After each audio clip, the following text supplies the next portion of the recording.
I want to tell you about my trip back from New Mexico last summer. What happened was I got into a fight with my friend Pete, and I had to leave and take the Greyhound back. We were drinking, and I got so mad at him I threw my drink in his face. He came at me, and I must have stabbed him with my margarita glass during the confusion. He runs out in the kitchen, grabs a knife, he's hollering at me. He's getting on the phone. I'm afraid he's going to call the cops. I had a knife drawn, so I packed up my things and I left as fast as I could. And as I'm leaving his yard, I tripped over my luggage and fell face first on this little adobe wall, and so I had a big old bump on my face. Looked like he'd hit me, and he hadn't touched me in this fight.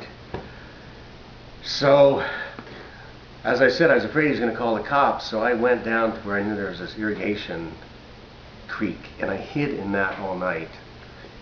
And in the morning I get up, and I felt like hell, guzzling water from the ditch, really hungover. I had this big bump on my face, had to turn my shirt inside out to hide the blood stains on the back. Fortunately, I was wearing a sport coat that covered that. So then I went up to the highway and I hitchhiked to Albuquerque because I'd missed the only bus. Well, then I go down to Albuquerque and I fell in with this guy, young guy from Arizona State, Spencer, and he kept saying, "Hey, State!" And so we went out, had a couple beers in a sports bar, and then we get on the bus. Well, I'm sitting next to this great big fat guy, who must weigh 300 pounds, and he sits like this, and I'm scrunched way over to the side, and couldn't sleep all night. So it's my second night with hardly any sleep. Well, we finally get to Tulsa, Oklahoma about noon, and it's Sunday, and we said, let's go try to find a bar or liquor store. So we're out, and Spencer's saying to everybody he sees, "Hey, do you know where there's a bar or a liquor store?"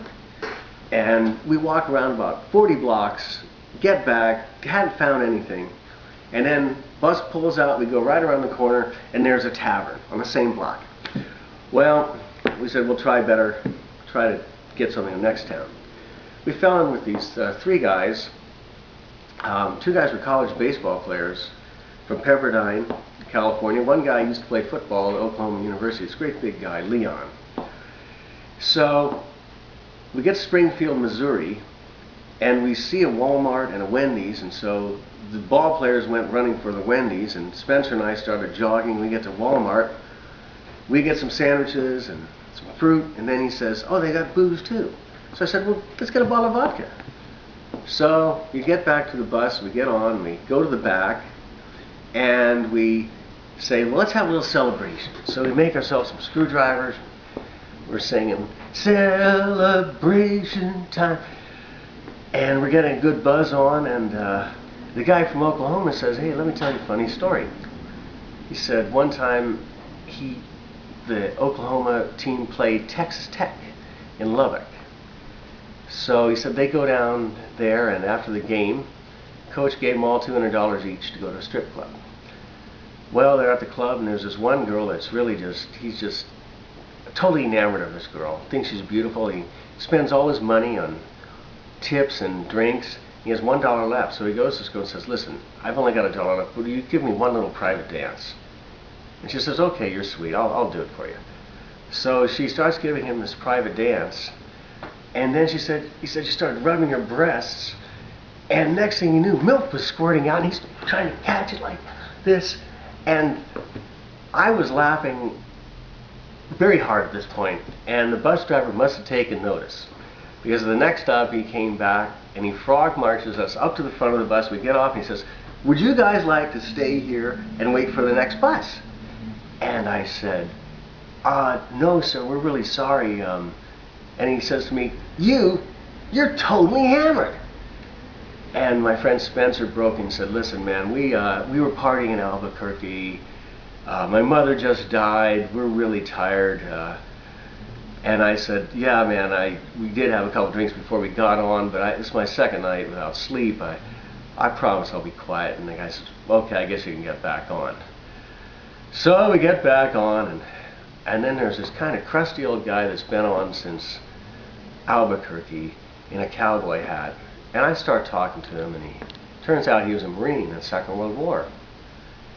And I said, oh, do you see any action? He says, oh yeah, I was on Iwo Jima. And I said, well, you know about the guys, the wind talkers, the Navajo guys who would transmit the messages in Navajo? He said, yes, the Japanese never figured that out. In fact, I got a little story about that. One night on Iwo Jima, there were 3 Navajos in Radio Shack. Big shell landed next to it, blew up. They went flying. One guy landed in a foxhole next to a white American Marine. And the white guy looks at him and he says, this guy's got an American uniform on, but he might be Japanese. So he said to the Navajo guy, are you a paratrooper? Are you a paratrooper? And the Indian guy said, I can't hear you, man. And he said, are you with the infantry? Are you with the infantry? And the Indian guy shook his head again and he said, are you with artillery? Are they bringing up the artillery? And the Navajo guy said, come again? And the American guy says, I know, you must be reconnaissance, reconnaissance. At this point, the Navajo guy jumps up, runs across the field, sees a trench, jumps in, there's 2 buddies. And they said, get down, you fool, you're going to get killed. He said, oh man, I was just in a foxhole with this maniac who said when the moon went down, he was going to run after me and screw me until my eyes bugged out of my head.